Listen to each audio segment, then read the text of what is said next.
Muchísimas gracias, Emilio. Si hay alguna pregunta.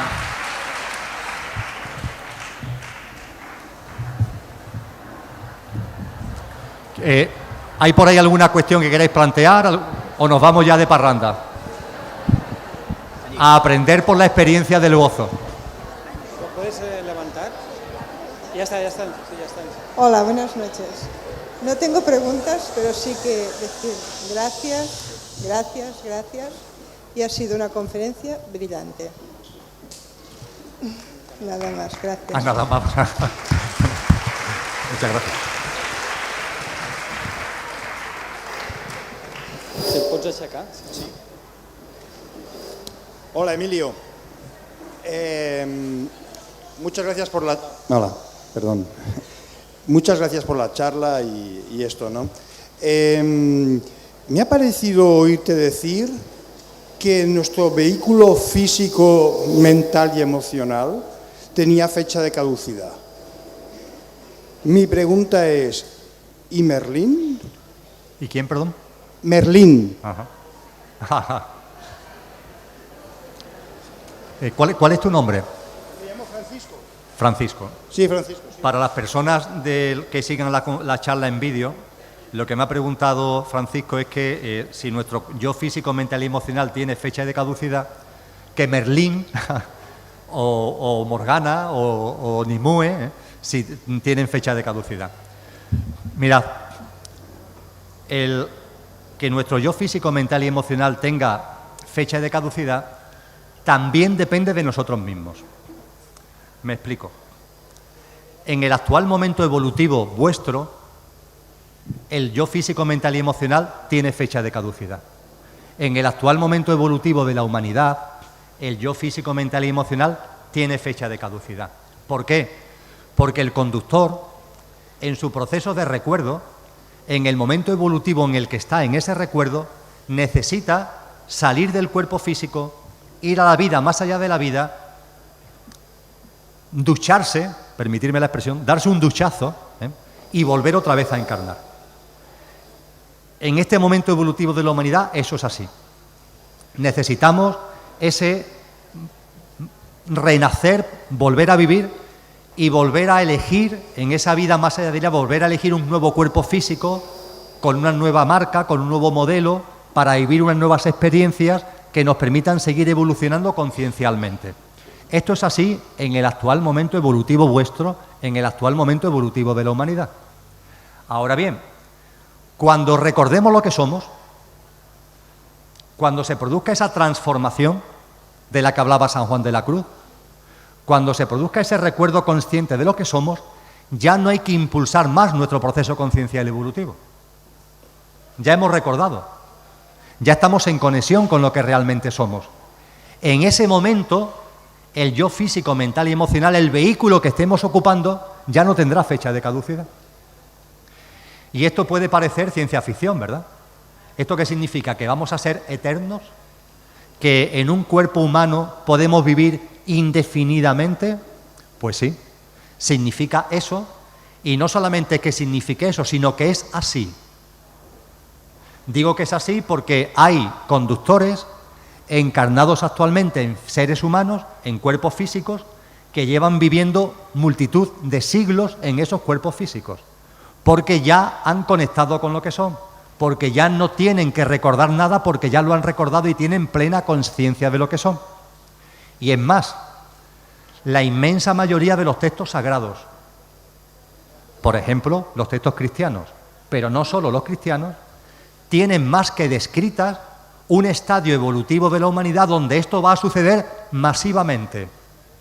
En el ámbito del cristianismo se llama la parusía, mejor dicho, los tiempos de la humanidad, la nueva humanidad en la nueva tierra que surge a partir de la parusía, es decir, la presencia. ¿Qué es lo que significa parusía?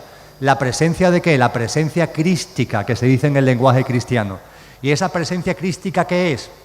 No es tanto algo que venga de fuera, aunque también vengan energías de fuera, energías crísticas, sino es sobre todo la conexión con la energía crística que ya somos nosotros.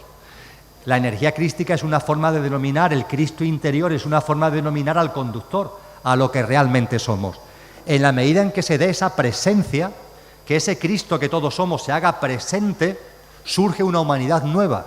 Y en esa humanidad nueva no habrá muerte, en el sentido de que el yo físico, mental y emocional seguirá viviendo, porque no será preciso, hasta ahora ha sido simplemente una necesidad evolutiva, salir y entrar. Salir y entrar es un derroche energético. Mirad, como conductores, cuando vamos recordando lo que somos, cuesta mucho trabajo adaptarse al cuerpo físico, ¿eh? Cuesta mucho trabajo.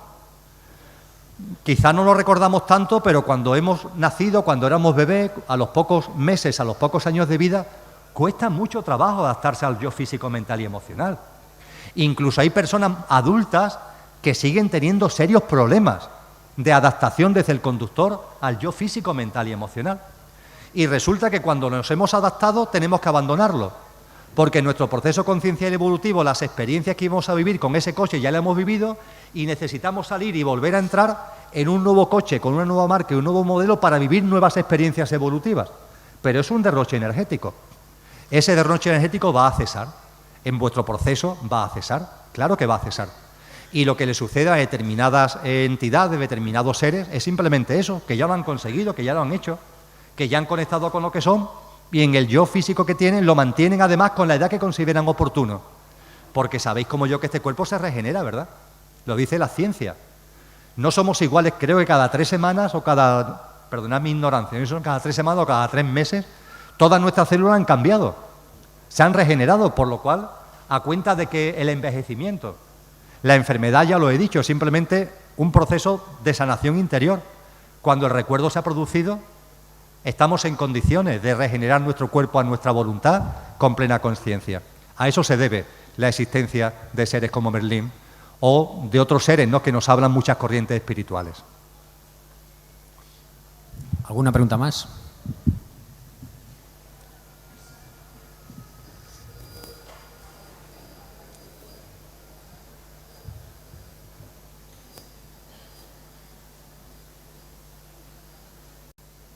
Hola, buenas noches. Ha sido un placer compartir esto que tenía que suceder y que ha sido perfecto, ¿no? Y aparte de eso, de bromas aparte, todo el rato usted ha estado hablándonos a nosotros de que estamos en un punto, como que usted está en otro punto. Entonces, a mí me gustaría, si es posible, que nos explique cómo ha alcanzado ese estado y qué tal se está en ese estado y qué espera usted de ese estado, para ver si vale la pena llegar a ese estado.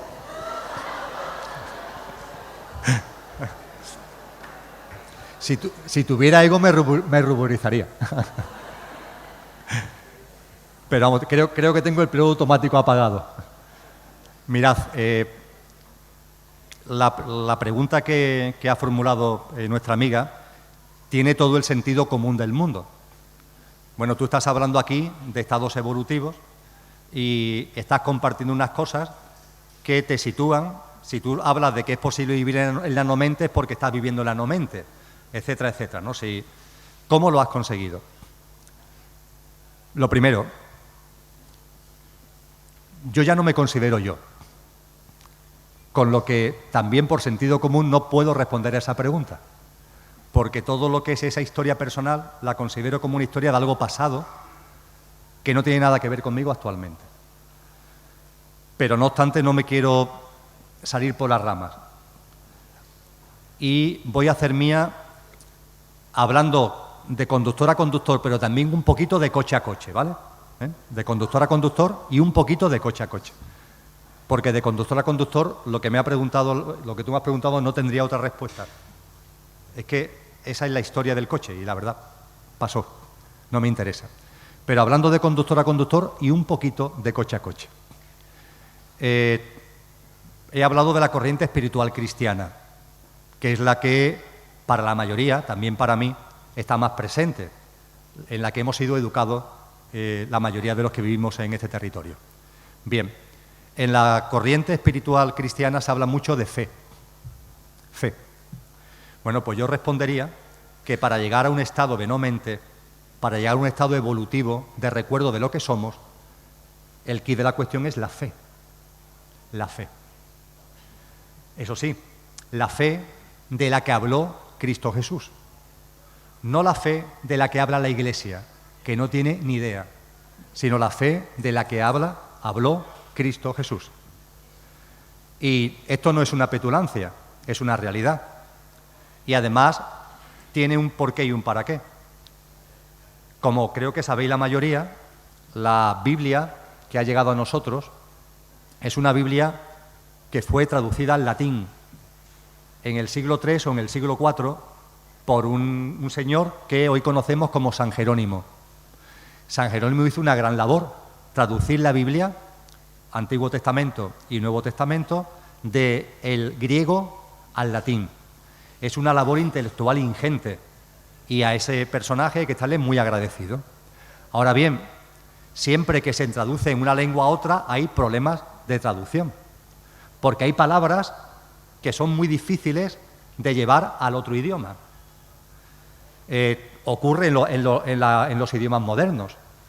Por ejemplo, entre el inglés y el castellano hay un elemento, hay muchos, ¿no? Pero por ejemplo, el que todos podemos conocer es el ser estar, que en castellano tiene una diferencia, ser es una cosa y estar es otra, pero sin embargo en inglés se utiliza el mismo verbo, que es el verbo to be. Y ahora tienes tú que deducir por la frase si está diciendo yo estoy o yo soy. Fijar la diferencia, ¿no? Yo digo que yo soy feliz, no estoy feliz. Bueno, para un inglés a ver cómo le digo yo eso, ¿no? Se saca del contexto de la frase. Entonces hay dificultades en la traducción. Y San Jerónimo tuvo dificultades, no porque no tuviera conocimiento, sino porque hay dificultades obvias en la traducción. Un ejemplo, el cristianismo habla de conversión. Y conversión ya sabemos lo que significa. Te vas al Congo Belga a convertir a los negritos. Pero la palabra conversión es una traducción de un término griego que es metanoia. Y metanoia significa metamorfosis. Cuando hablaba Jesús de convertirte, no estaba hablando de convertir, estaba hablando de hacer la metamorfosis. Y por tanto la tuya. La conversión no es comulgar con ruedas de molino, no es creer a pie juntilla lo que te dice el otro, no es creer en dogmas, no. La conversión es la metamorfosis, la metanoia, la oruga que se convierte en mariposa. Pues con relación a lo que tú has comentado, el término fe le pasa lo mismo. El término fe es un término que utiliza San Jerónimo para traducir un término griego que como sustantivos es pistis y como verbo es pisteo, pistis, pisteo, que tiene un problema y es que tiene varios significados en uno y es por tanto muy difícil de traducir. Y San Jerónimo seguro que lo hizo lo mejor que pudo y supo. Y después, con el paso del tiempo, al término fe se le ha dado la explicación, el sentido que hoy se le da. Comulgar con rueda de molino. Tienes que tener fe, es decir, tienes que creer en lo que yo te digo. Eso es tener fe. Pero eso no tiene nada que ver con el origen. No tiene nada que ver con lo que Cristo Jesús expresó en sus enseñanzas, en sus parábolas.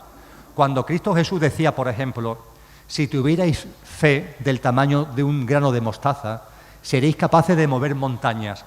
Jesús no estaba hablando de fe en cuanto a creer en dogmas, en cuanto a creer lo que otro te diga. Estaba hablando de pistis. ¿Y qué significa pistis? ¿Cuál es el significado auténtico de fe? 3 en 1, como el chisme ese, 3 en 1. Compromiso, perseverancia y confianza. Eso es lo que significa pistis. Eso es lo que Jesús de Nazaret, a lo que hace referencia a Cristo Jesús, cuando habla de la fe que mueve montañas. Compromiso, perseverancia y confianza. Pues bien, de corazón a corazón, yo estoy lleno de compromiso, estoy lleno de perseverancia y estoy lleno de confianza. Estoy lleno de compromiso ¿con quién? Conmigo. Lo siento mucho, conmigo. Porque además sé por Cristo Jesús que ama al prójimo como a ti mismo. Como a ti mismo. Como a ti mismo. Y yo me amo mucho a mí mismo. No en el sentido egoico, sino en el sentido de conocerme, de adquirir conciencia de lo que soy, de llevar y plasmar en el día a día la divinidad que soy. Y sé que además es así como amaré más al prójimo, amándome a mí mismo, porque mientras que uno no se conoce a sí mismo, mientras que uno no es consciente de lo que es, mientras que uno no se transforme en Dios, mientras que uno no se endiosa, El amor al otro es simplemente una ilusión mental, es un voluntarismo mental. Conócete, armonízate, encuentra la paz y entonces sí, entonces lánzate a los demás. Pero si no has encontrado la paz, si no estás en armonía, de verdad que cualquier cosa que digas hacia los demás es una pura ficción mental. Por tanto, compromiso es ámate a ti mismo, conócete, endiósate, descúbrete, toma conciencia, recuérdate como conductor. Ese es el compromiso. Perseverancia. La palabra lo dice todo, perseverancia, claro, en esto hay que ser perseverante. Yo soy perseverante. Es verdad que lo que hago lo hago porque me gusta, pero soy perseverante. Yo medito todos los días y medito todos los días. Unos días estoy mejor, entre comillas, con más nube, con menos nube, con más cielo azul, con menos cielo azul, pero hace falta perseverancia, claro. La consciencia es en el continuum. La consciencia no solamente es cuando meditas, es cuando vas a trabajar. En el trabajo tienes que mantener la consciencia. Cuando de pronto te ves metido o ensarzado en una discusión con alguien, date cuenta de que es la mente en su pestañeo la que te está metiendo en esa discusión y salte. No intentes dominar, no te enfades. Esto es perseverancia, esto es continuidad. No es por ponerme medalla, que no tengo por qué. Yo hace años que no me enfado, casi ni me acuerdo lo que significa enfadarse. Pero si en algún momento se me viniera a la cabeza, nunca mejor dicho, esa emoción, pensamiento del enfado, en mi conciencia, por la perseverancia, lo llevaría a su sitio y diría, no, mente, tú tranquila, cállate, esto no va contigo. Perseverancia, compromiso, perseverancia y confianza. Yo diría que esta última parte es quizá la fundamental, confianza. ¿Confianza en qué? En todo. Confianza en la vida entera. Comprendiendo que la vida es una. Comprendiendo, y sé que esto a la mente le cuesta mucho trabajo, que la vida no es mi vida. A esto me refería con lo de dejar atrás la historia personal. El yo, el mí, el me, el mío y el mí son inventos de la mente. Sé que estamos todavía muy anclados en esos inventos.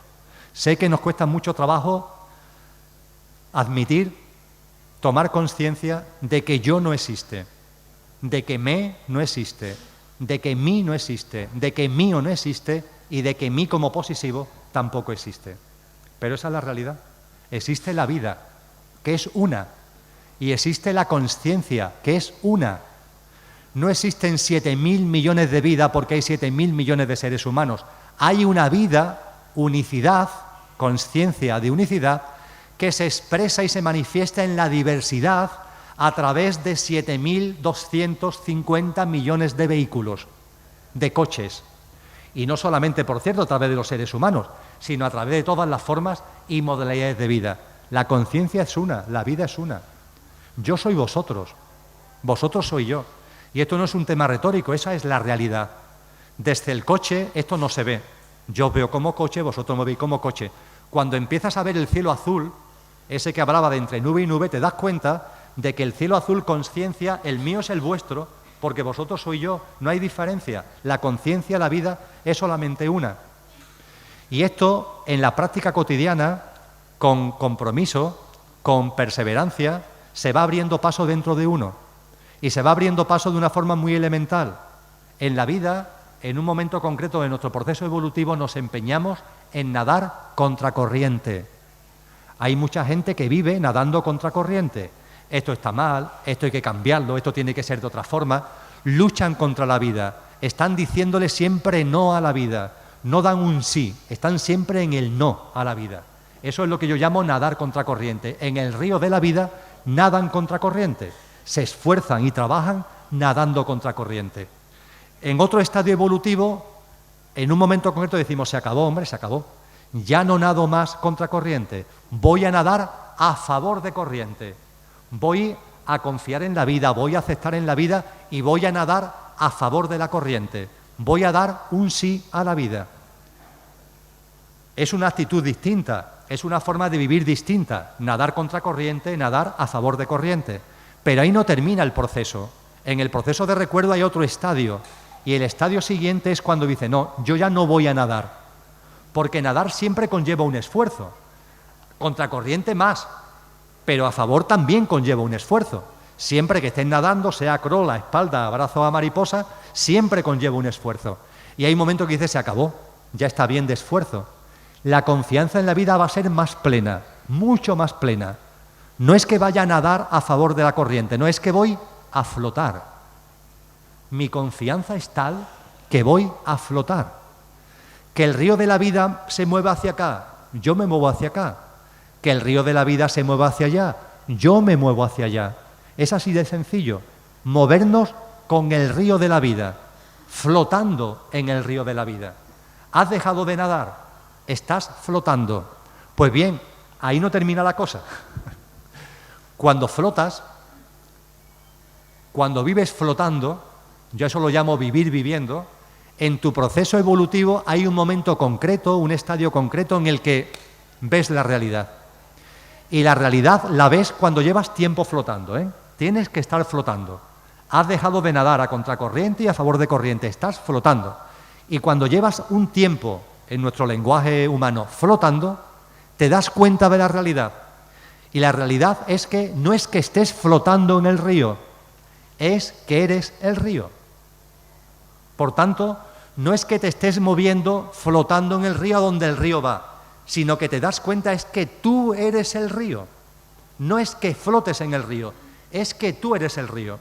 Te das cuenta, por tanto, de que no es que estés flotando en la vida, es que tú eres la vida. ¿Qué es lo que somos? Yo soy la vida, que es la misma que vosotros. Y vosotros podéis decir lo mismo que yo soy la vida. Y ya no hay separación, ya no hay fragmentación. Todo lo que ocurre eres tú. Yo soy todo lo que ocurre. Todo lo que acontece soy yo. Yo soy todo lo que acontece. No hay separación, no hay barrera, no hay distancia. Hay una totalidad, hay una unidad. Yo no soy Emilio, ni dejo de ser Emilio. Soy Emilio, pero soy todo soy yo. En ese momento eres todo, y como eres todo no eres nada, y como no eres nada eres todo. La mente se lía, pero conciencialmente es de una enorme facilidad y de una enorme pureza. La consciencia es un espejo. Es la mejor forma de definirla. El conductor es consciencia y la consciencia es un espejo. ¿Qué hace un espejo? Reflejar. El espejo no opina. Salvo el de la Blancanieves, los espejos no opinan. Por la mañana, cuando os ponéis delante del espejo para afeitaros, para lavaros los dientes, para maquillaros o lo que sea, el espejo no opina. No os dice qué mala cara tienes o qué buena cara tienes. El espejo no opina. El espejo no enjuicia. El espejo refleja. Eso es lo que somos. El espejo refleja. La consciencia refleja la vida. Y al reflejar la vida se hace la vida se hace conciencia y la conciencia se hace vida. No puedo decir más.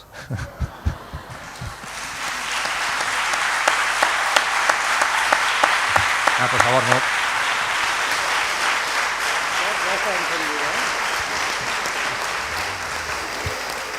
Yo agradezco los aplausos, pero si no me aplaudís me quedo más tranquilo, de verdad. No vaya a ser que se me despierte el ego. A ver, Emilio, yo quería hacerte una pregunta. Dicen que venimos aquí ya marcados a un camino a seguir, a unas enseñanzas, ¿no? ¿Tan cabritos son para arriba que nos lo hacen pasar aquí tan mal? Pregunto, ¿eh? Porque hay momentos en que dices, bueno, ¿y por qué siempre me van dando en el mismo lado? Y luego, ¿qué manera hay para el pasado dejarlo en el pasado? Que no te esté machacando constantemente. Mira, comenta, la compañera ha planteado dos asuntos. El segundo, que es con el que voy a empezar porque es el más rápido, entre comillas, es cómo dejar atrás el pasado. Tu nombre es Mercedes. Mira, el pasado se deja atrás, ¿sabe cómo? Dejándolo atrás. Es que no hay otra manera. No le des vuelta al asunto. Es un acto de conciencia. Te sientas, permíteme que sea un poco pesado, confías, respiras y fluyes. Se acabó. No te lo permitas, no se lo permitas a la mente. La mente va a rebrincarse, va a negarse, va a resistirse, va a decir, no, aquí estoy yo, y otra vez te va a insistir en traer al pasado. Tú mantente consciente, no mente, no te voy a seguir el juego, no te voy a seguir el juego. Simplemente no le sigas el juego. No hay otro procedimiento, porque si yo te doy un procedimiento, te estaría metiendo en el mundo de la mente, con lo cual estamos haciendo el juego a la mente. Y la única forma de dejar atrás el pasado es no haciéndole caso a la mente. Ante ese pensamiento de pasado, no. Conciencia, momento presente, aquí, ahora. Y a esa mente que te dice te equivocaste, dile mentira, no me equivoqué. Hice lo que correspondía que hiciera en ese momento concreto, ante esa situación concreta y en mi estado de conciencia concreto que en ese momento tenía. No me equivoqué, no cometí errores, no hay ningún sentimiento de culpa, no voy a permitir que me metan ningún tipo de sentido de pecado, de carga.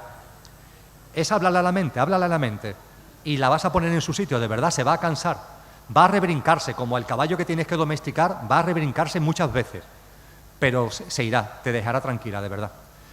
Y en cuanto al otro tema que planteaba, es un tema imposible de abordar en el tiempo que nos queda, pero es un tema, Mercedes, de una potencia y de una hermosura. Lo único que se me ocurre son dos cosas. Por un lado, me imagino que dentro de no mucho estará dando vueltas por internet un vídeo de la charla que di en Andorra la semana pasada, el viernes de la semana pasada, donde abordo en toda la primera parte de la charla con mucho detenimiento lo que tú me has preguntado. No obstante, hago una pequeña síntesis, pero que va a ser insuficiente. Los seres humanos, los conductores encarnados en seres humanos, en nuestro proceso evolutivo de conciencia egocéntrica, conciencia de unicidad, desde el olvido al recuerdo, creemos que esta es una dimensión de la que tenemos que salir evolutivamente hacia dimensiones más sutiles, dimensiones más divinales, más inefables. Cuando recordemos, sabremos que no es así, que es exactamente al revés.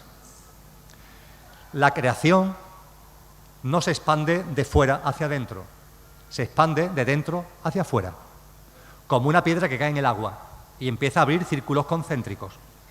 Los círculos concéntricos van desde la caída de la primera piedra, que en términos concienciales lo llamaríamos la fuente, el origen, la madre, el padre, yo qué sé, cada cual le dé el nombre que le dé la gana, y ese padre, esa madre, esa fuente empieza a expandirse. Es ella la que se expande, es ella la que, como círculos concéntricos, utilizando el ejemplo de la piedra en el agua, se va expandiendo. Esos círculos concéntricos es lo que la ciencia llama dimensiones. Cada nuevo círculo concéntrico se diferencia del anterior solamente en una cosa. Todos tienen una vibración y cada nuevo círculo concéntrico tiene una frecuencia vibracional más densa que la anterior, más densa que la anterior. Círculo concéntrico 1, como está muy cerca de la fuente, su frecuencia vibracional es altísima, es de una enorme pureza. A esa forma de vida, ¿cómo le han llamado los cristianos? Serafines. Fijaros el término, ser afín. ¿Afín a qué? A la divinidad pura, que es la piedra que ha caído en el agua, la fuente, el origen. El primer círculo, serafines, una dimensión, según la teoría de cuerdas. Lo curioso es que la teoría de cuerdas tiene la teoría de cuerdas, como sabéis, es la teoría científica más de vanguardia en estos momentos a la hora de comprender, por ejemplo, el tema de las dimensiones. Pero tiene distintas escuelas. Hay 5 grandes teorías dentro de la teoría de cuerdas. En el año 1995, los científicos se pusieron de acuerdo para elaborar una especie de síntesis que se llama la teoría M. La teoría M de la teoría de cuerdas es una síntesis de todas las teorías que se mueven dentro de la teoría de cuerdas. Y esa teoría M habla de 11 dimensiones. 11 dimensiones. Más densas, más sutiles, más inefables, más puras, menos puras. 11 dimensiones.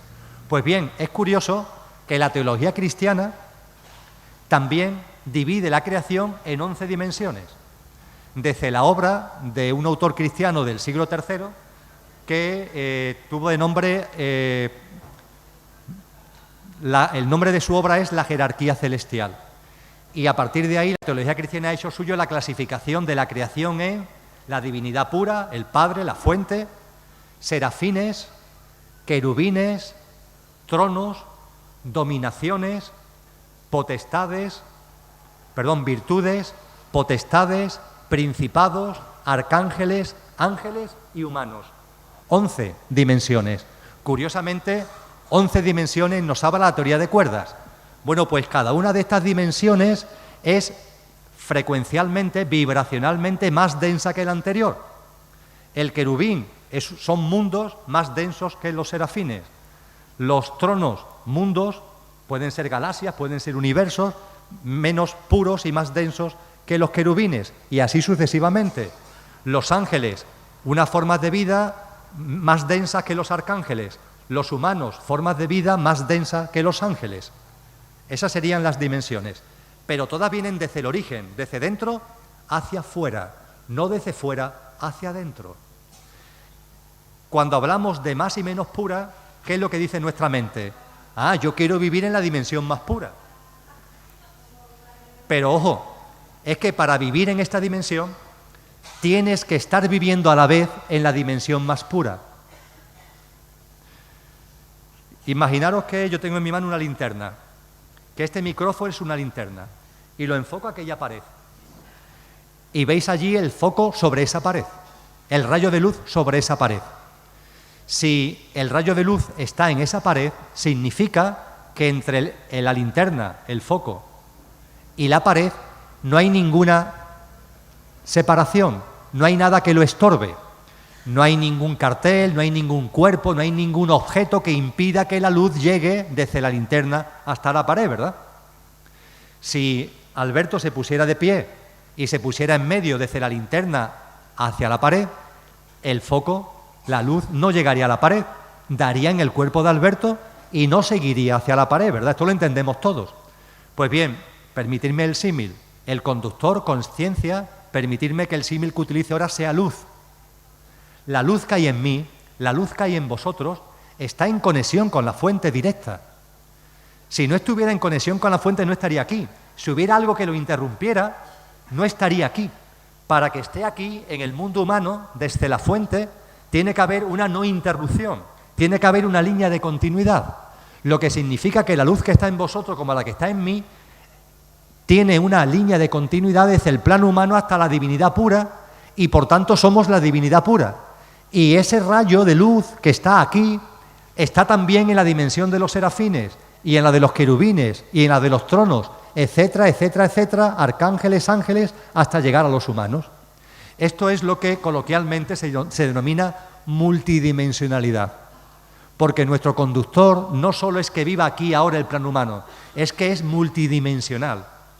Nuestro conductor vive el plano humano, pero a su vez es un ángel. Está viviendo como ángel y a su vez está viviendo como arcángel y como principado y como potestades y como virtudes, etcétera, y como serafín y como divinidad pura, que es lo que somos. Es nuestra multidimensionalidad. Por tanto, no es que tengamos que aspirar a ser nada, porque es que ya lo somos. Ya somos la luz. Es inevitable que lo seamos, si no, no estaría la luz aquí. Se habría interrumpido en algún sitio. Como no se ha interrumpido, quiere decir que nosotros somos el mismo foco de luz, el mismo origen, la misma divinidad. Y eso, además, todas las corrientes espirituales nos han hablado de ello. En el ámbito cristiano, ya que estamos con él, los ángeles de la guarda. Somos nosotros mismos. El ángel de la guarda tuyo eres tú en el plano angelical, es tu conductor en el plano anterior. Y todos somos ángeles y arcángeles y serafines, todos somos todos. Y estamos viviendo en todos los planos a la vez, porque el tiempo no existe en el aquí y ahora. Somos multidimensionales. Y la pregunta entonces del millón es, bueno, ¿y si ya somos todos? ¿Y si somos la divinidad? Y no solamente la divinidad, sino la divinidad encarnada a su vez en todos los planos, y somos serafines, querubines, potestades, virtudes y la releche. Entonces, ¿por qué tenemos que recordar? ¿Por qué tenemos que recordar?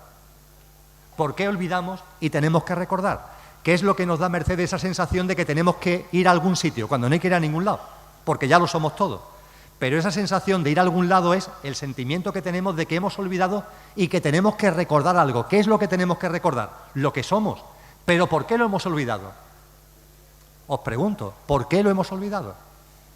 Siendo la divinidad pura, siendo todas las formas de vida del universo, ¿por qué en el plano humano olvidamos lo que somos? ¿Por qué? Es muy sencillo. Y lo vamos a recordar, lo estamos recordando. Fijaros, la divinidad pura es permitirme la broma, pero no es broma, Om. Equilibrio puro. Equilibrio. Es género, lo masculino y lo femenino en perfecto equilibrio. Es quietud y movimiento, movimiento que es quietud, quietud que es movimiento. Om. Equilibrio. Cero cartón. Es un cero excelso, pero cero cartón. La divinidad pura, conciencia pura, se expande. Primera dimensión, serafines. Permitirme la broma. Más 5 menos 5. La banda experiencial no es cero, es más 5 menos 5. Entendiendo el menos como experiencia de dolor y el más como experiencia de placer. El serafín es afín, pero no está en el cero. Son la divinidad en ese plano, la conciencia en ese plano, vive una banda experiencial más 5 menos 5. Los querubines es una dimensión más densa, pero siendo más densa la conciencia se va ampliando y la banda se amplía, y es más 15 menos 15. La banda experiencial se ha ampliado, y la banda experiencial desde el origen se sigue ampliando, ampliando, ampliando, y cuando llega al plano humano, que nosotros aquí llamamos denso, y es verdad que es denso porque la frecuencia vibracional hace que exista la materia, etcétera, etcétera, pero ojo, este plano permite una banda experiencial ancha como en ninguna otra dimensión. En el mundo de los arcángeles, siguiendo con el símil, la banda será menos 85 más 75 menos 75. En el mundo de los ángeles, más 85 menos 85. Y en el plano humano, más 100 menos 100. Es decir, el plano humano es el que permite a la divinidad, es el que permite a la conciencia experienciar una banda conciencial más ancha. Y por eso este plano es el más inefable. Por eso estamos aquí. La divinidad pura está encarnada aquí, porque aquí es donde la conciencia se recrea a sí misma, se expande y vive experiencias que no se puede vivir en banda ancha en ningún otro plano dimensional. Y de las experiencias que como conductores divinos estamos viviendo aquí, las hace suya, las absorbe toda la creación, todos los otros planos. Hay muchas canalizaciones, hay muchos mensajes que nos dicen los seres de luz de otros planos que nos envidian y que nos apoyan y que nos felicitan. Somos nosotros somos ellos. Y somos ellos encarnados en un plano de una banda experiencial muy ancha, que solamente se da aquí, no en las otras dimensiones, y que permite a la conciencia vivir experiencias que solamente se pueden vivir aquí, que a su vez son absorbidas, recreadas por toda la creación, por toda la conciencia. Y el olvido, que es la pregunta, ¿por qué tenemos que olvidar? Porque si no olvidáramos lo que somos, no viviríamos la banda tan ancha. Ejemplo, en el menos 100 o cercano, una experiencia tremenda que puede vivir un ser humano cercano al menos 100. Una madre que pierde un hijo a los 2 años de un accidente o de una enfermedad. Y esa madre y ese padre, pero vamos a centrarnos en la madre, esa madre, la vida queda totalmente destrozada. La vida se convierte en un tormento. La vida pierde cualquier tipo de significado. Se vive la experiencia de vivir sin que la vida tenga sentido. Y en un dolor atroz, en un dolor tremendo, menos 100. Bien, para vivir esa experiencia hace falta olvidar lo que somos. Porque si recordáramos lo que somos desde el principio, esta experiencia no la viviríamos.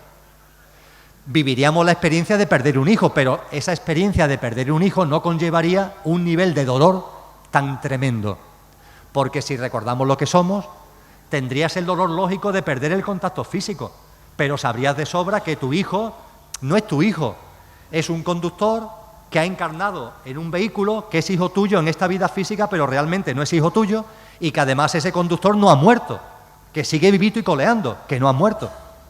Con lo que habría un dolor, sí, humano, de no estar con tu hijo, de no poderte compartir con él los juegos, pero coincidiréis conmigo que no sería el dolor tan tremendo, menos 95, menos 100, de esa madre que cree que ha perdido todo y que con la muerte de su hijo se ha ido todo por completo. Por eso olvidamos, por eso cuando venimos a este plano, la condición sine qua non es olvidar lo que somos.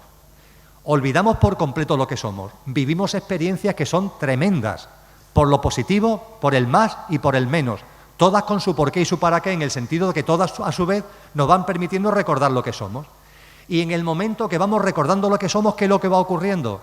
Quizás lo que esté pasando a vosotros y a vosotras, que la banda experiencial se va estrechando. ¿No ha dicho algún familiar cuando compartís cosas como esta? Dice, oye, es que esto tiene que ser muy aburrido. Es que vivir, hoy lo comentábamos Rosamari que estaba por ahí yo, es que esto tiene que ser muy aburrido. Bueno, claro, desde la mente, cuando la banda experiencial se va estrechando, dice, oye, es que me voy convirtiendo en la divinidad, en el Om. Ahí me lo dice mucha gente, oye, Emilio, tu vida tiene que ser aburridísima, no te enfadas, esto tiene que ser... Claro, esto es así hasta que recuerdas, porque cuando recuerdas se produce el Big Bang. La divinidad estalla. Y cuando la divinidad estalla es cuando la vida de verdad se vive. Y entonces no es que vivas experiencia, es que te conviertes en la experiencia misma, es lo que compartí anteriormente. No es que estés viviendo la vida, es que eres la vida. Y por supuesto ahí no hay nada de aburrimiento, al contrario. Lo único, eso sí, que a veces, ¿verdad?, se nos queda una cara de bobo tremenda.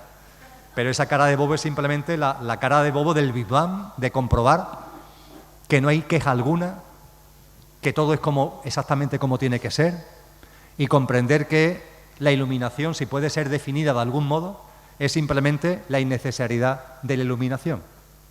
¿Por qué? Porque ya estamos iluminados. Y lo único que tienes que darte es darte cuenta de que estás iluminado, de que somos esa luz y de que somos esa conciencia.